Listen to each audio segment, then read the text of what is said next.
So, Pablo, I have a riddle for you. Cool. I love riddles. Okay. So, when is we different from you, I, he, she, and they? Whoa, that's intense. That's a toughie. Come on, Billy. Give me a hint. Okay. Think. Spanish verbs. Youch. Like that helps. Okay. Hint number 2, Pablo. ¿Entiendes? Get it? ¿Entiendes? Do I understand? Well, duh, no. Come on, Billy. One more hint. Okay, but this is it.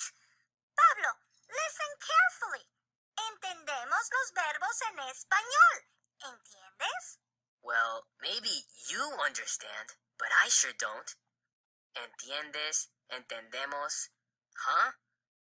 Okay, let me do that whole verb. Entiendo, entiendes, entiende, entendemos. Wait a minute. Now he sees the light. That's it. The you, I, he, she, and they forms all have an IE in them. But the we form doesn't. Ding! Give that boy a prize. Yes, Pablo, you've solved the mystery of the stem changing verbs.